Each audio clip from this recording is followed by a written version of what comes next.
कलयुग के अंतिम समय में भगवान अपना विष्णु भगवान अपना 10वां अवतार प्रकट करेंगे, वही कल्कि अवतार, और जिसे सतपंथ में निष्कलंकी अवतार कहा गया। निष्कलंकी कल्कि अवतार नहीं है।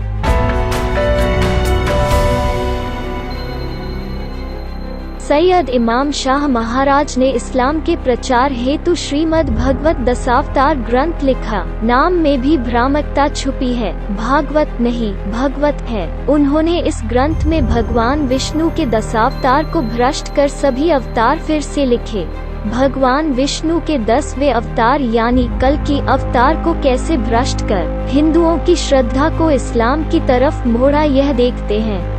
और पांडवों को उपदेश नारायण करते हैं, उद्धार किया और कहा, पांडवों आपके मन में थोड़ा रह गया कि राज्य करना है, तो हम आपको आशीर्वाद दे रहे हैं। कलयुग में, कलयुग के अंतिम प्रहर में मैं अपना 10वां कल्कि अवतार निष्कलंकी अवतार प्रकट करूंगा, और उस अवतार को प्रकट करने के बाद कालिंगा राक्षस का वध करना होगा, जो चीन में जन्म धारण करेगा। तो पांडवों हम आपको आशीर्वाद दे रहे हैं, आप भी मेरे अंतिम अवतार के समय अलग अलग भारत के अलग अलग राज्यों में अलग अलग नाम धारण करते हुए आप भी जन्म धारण करोगे, और जब युद्ध का समय होगा मुझे आकर मिलोगे, हम सब मिलकर उन अधरेंगे और धर्म की स्थापना करेंगे। धर्म की स्थापना, सत्य की स्थापना करने के बाद पांडवों हम वह राज्य आपको सौंप देंगे जो आपकी इच्छा फिर पूरी होगी राज्य को करने की। ऐसा पांडव को आशीर्वाद दिया। आगमवाणी बताई कि आगे पांडव का भी जन्म होगा। पहले देखते हैं कि हिंदू शास्त्रों के अनुसार वास्तव में कल्कि अवतार क्या है। कल्कि अवतार के विषय में आधारभूत जानकारी मुख्य 18 महापुराणों में से श्रीमद् भागवत महापुराण, विष्णु पुराण और गरुड़ पुराण में से मिलती है।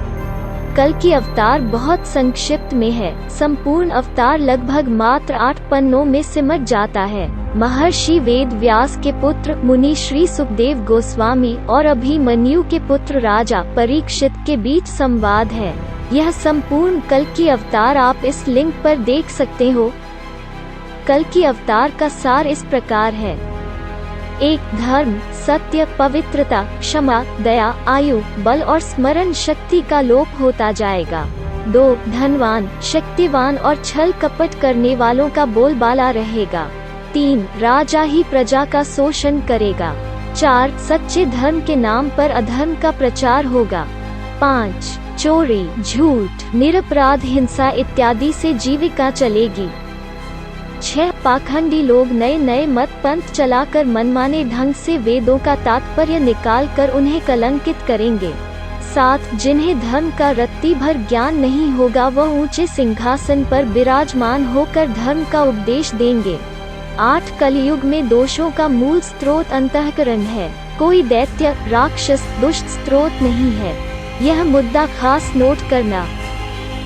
ऐसी परिस्थिति में विष्णु भगवान अपना 10वां अवतार यानी कल्कि अवतार धारण करेंगे। उत्तर प्रदेश के संभल गांव में विष्णु यश नामक ब्राह्मण के घर जन्म लेंगे। राजा के भेष में छिपकर रहने वाले डाकुओं का संहार करेंगे, तब प्रजा का हृदय पवित्रता से भर जाएगा। पर सैयद इमाम शाह महाराज ने हिंदुओं के साथ छल किया। उन्होंने कल्कि अवतार की कुछ बातें ली और कुछ अपनी बात मिला दी। इस भ्रष्ट अवतार का नाम रखा निष्कलंकी अवतार। हमारी संस्कृति को नष्ट करने के बहुत प्रयास अभी भी हो रहे हैं, है ना, अभी भी हो रहे हैं। किसी भी संस्कृति को नष्ट करना है तो उसकी कुछ बात ले लो और कुछ अपनी मिला दो, वो संस्कृति धीरे धीरे नष्ट हो जाएगी। कुछ लोग ऐसा ही छल हमारे साथ कर रहे हैं, हिंदू धर्म के साथ कर रहे हैं, सनातन धर्म के साथ कर रहे हैं। आधा मानेंगे आधा नहीं मानेंगे, ये हमारे साथ छल है। आभासा उपमा छला, विधर्मा पर धर्मश्च आभासा उपमा छला। भागवत जी में लिखा है, धर्म को नष्ट करने का ये छल है। सैयद इमामुद्दीन अब्दुर्रहीम उर्फ इमाम शाह महाराज द्वारा लिखित सतपंथ दशावतार ग्रंथ को इस लिंक पर पढ़ सकते हो। इस्लाम का प्रचारक हिंदू धर्म ग्रंथ क्यों लिखेगा? सोचो। सदगुरुदेव इमाम साहब जी महाराज ने इस 10वें अवतार का वर्णन करते हुए कहा कि कलयुग का जो अंतिम प्रहर है, उस अंतिम प्रहर में भगवान का यह अवतार 10वां अवतार प्रकट होगा। उससे पूर्व आगमवाणी भगवान ने बताई कि जो भारत देश है, इस भारत देश का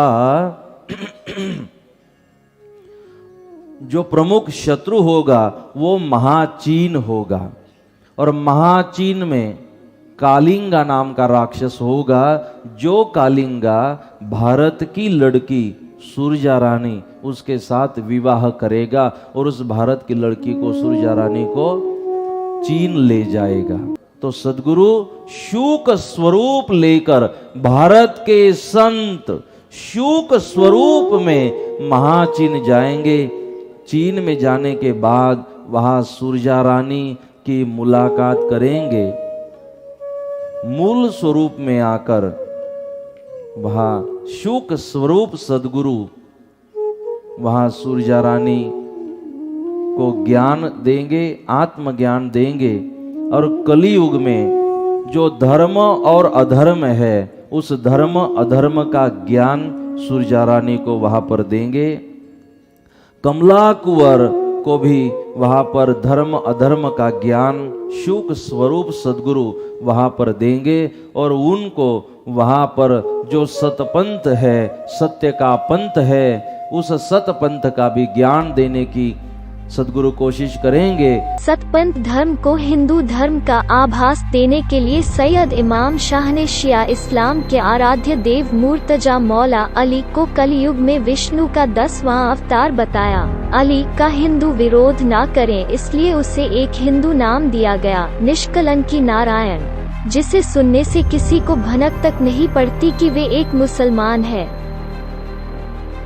હવે એના પછી આવ્યો મોરનો સિક્કો, એમાં એ લખ્યો યા અલી ફતેહ, બીજું કાંઈ નથી. અલી એટલે વિષ્ણુ, બીતાની ડરતાની જરા શબ્દ ભાષાને જરા એવું ન કરતા.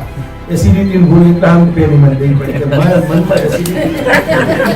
આ વેદને શાસ્ત્રનું કાર્ય, આમાં આપણે ગણ્યું નથી આવતું. એટલે એની અંદર મેં કીધું યા અલી ફતેહ. पर कुछ वर्षों पहले एक बड़ी समस्या आन पड़ी। सैयद इमाम शाह का मूल दशावतार ग्रंथ में भले हिंदू देवों का उल्लेख है, पर कई जगहों पर इस्लामी, अरबी, उर्दू शब्द हैं। इसके कारण सतपंथ इस्लाम धर्म है, यह लोग जान गए। इस्लाम में एक रणनीति है जिसमें वे अपने धर्म को हिंदू धर्म होने का आभास करवाकर भोले और अनजान हिंदुओं को इस्लाम के रास्ते पर चलता करते हैं। इस रणनीति को ताकिया कहते हैं। अपने इस्लामी मूल को छुपाने हेतु सतपंथ के प्रचारकों ने फिर से इस्लामी ताकिया का प्रयोग कर वर्ष 2002 में दशावतार ग्रंथ का इस्लामी बीज छुपाने नया हिंदू रूप दिया गया।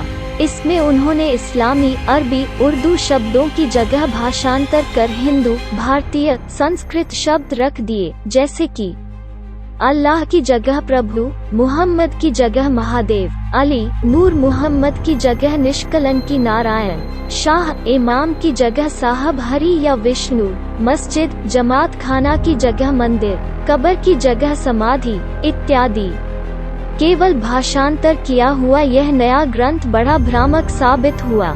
इस ग्रंथ में छापे हुए हिंदू धर्म के शब्दों को देखकर सामान्य लोगों को ऐसा ही लगा कि यह तो हिंदू धर्म का ही ग्रंथ है। सभी इस्लामी शब्दों के भाषांतर के बाद जिस तरह हिंदी में भाषांतर किया हुआ कुरान इस्लाम का ही संदेश देता है, ठीक उसी तरह यह नया ग्रंथ भी इस्लाम का ही संदेश देता है। परिणाम धर्म परिवर्तन के लिए ग्रंथ रूपी एक हथियार तैयार हो गया। मूल और अनुवादित ऐसे दोनों ग्रंथों के केवल निष्कलंकी नारायण अवतार को नीचे दिए लिंक पर पढ़ सकते हो। कुछ छोटी बातों को छोड़ दे तो दोनों ग्रंथों के सार में कोई अंतर नहीं है। निष्कलंकी अवतार संक्षिप्त में, एक कलयुग में भगवान विष्णु अपना अंतिम 10वां अवतार लेंगे। 2 नाम निष्कलंकी है जो कलयुग के अंत तक गुप्त है। 3 भगवान ब्रह्मा ने इमाम शाह के नाम से कलयुग में अवतार लिया।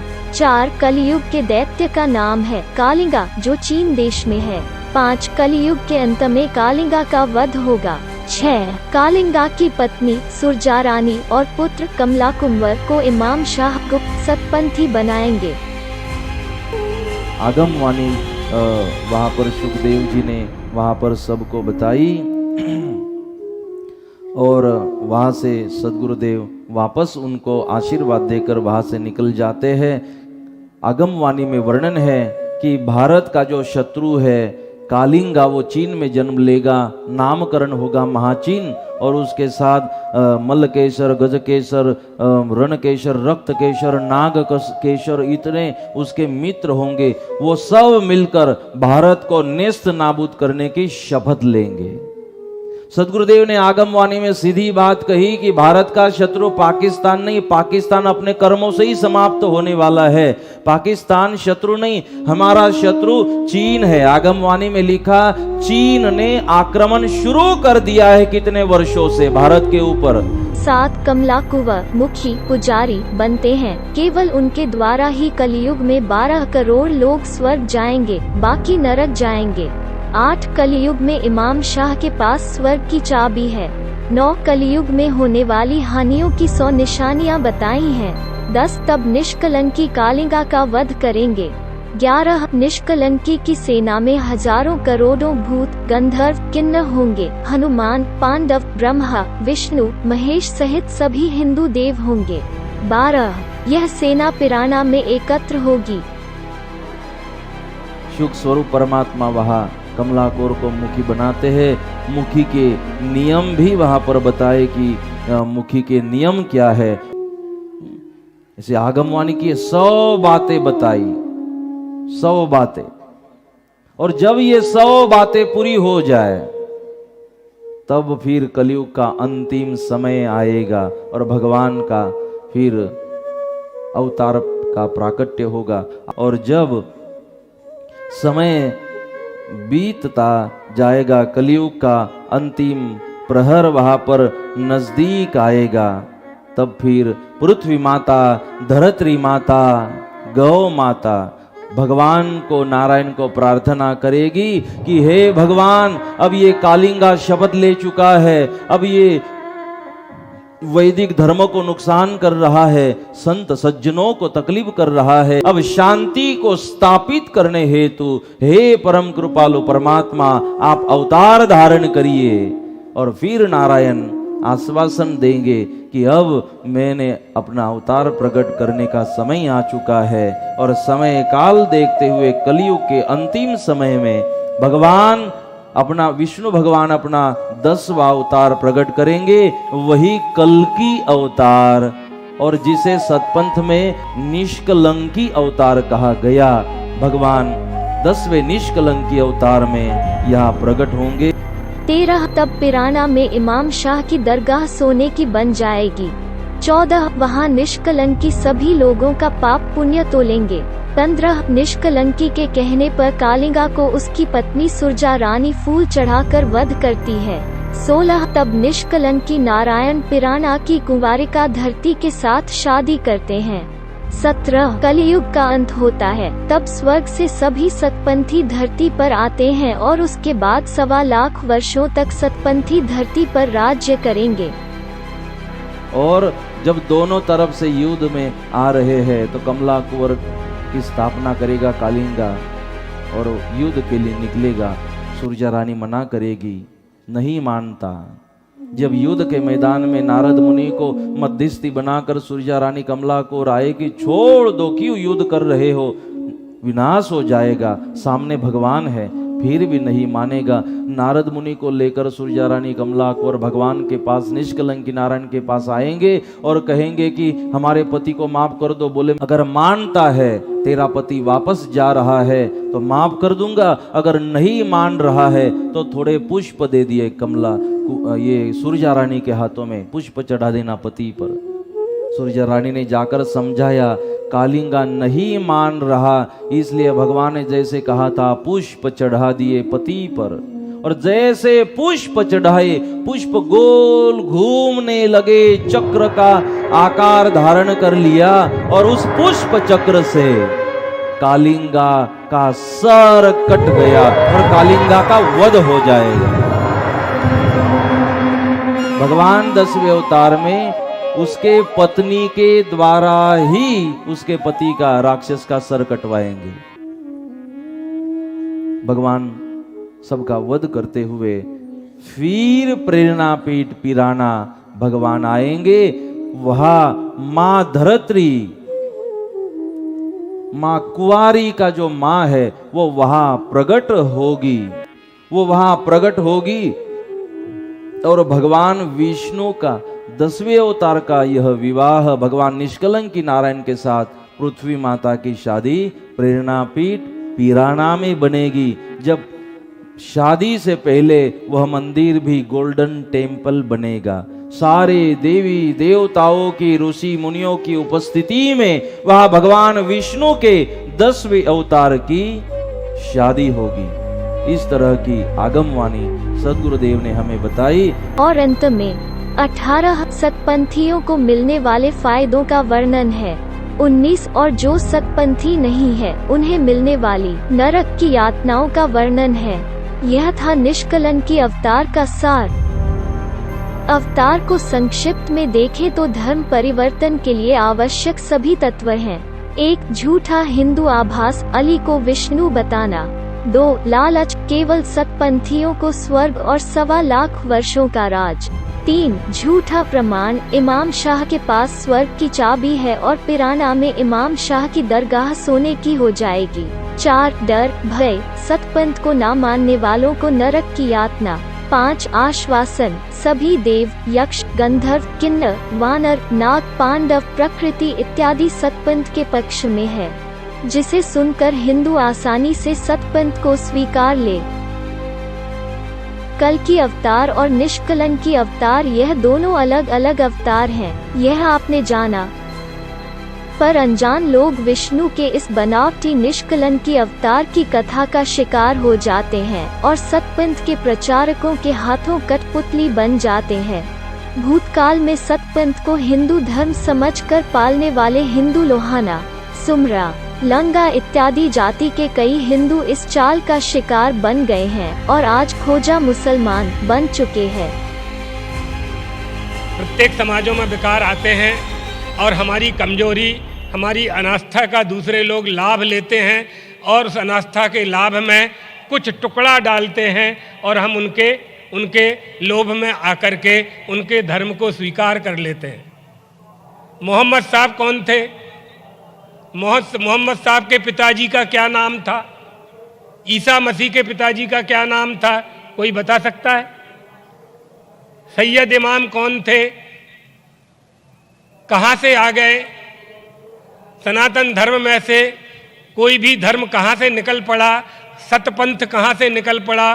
क्या इसका आधार है? कौन से शास्त्र में लिखा है? कौन से पुराण में लिखा है? बताइए। अगर आप सिद्ध कर देंगे तो हम भी मानेंगे। बताइए कहाँ, कौन से पुराण में, कौन से शास्त्र में सतपंथ का उल्लेख है? उसके मार्ग पर हम क्यों चलें? क्या जरूरत है? पाकिस्तान के स्थापक मोहम्मद अली जिन्नाह भी सतपंथी थे। शुरुआत में जब उन्हें जरूरत थी तब हिंदू मुसलमान की एकता, शांति, भाईचारा इत्यादि बातों का प्रचार करते थे। कांग्रेस और लीग को करीब लाने में जिन्ना की अहम भूमिका रही। लखनऊ पैक्ट होने पर उन्हें हिंदू मुस्लिम एकता का नायक करार दिया गया।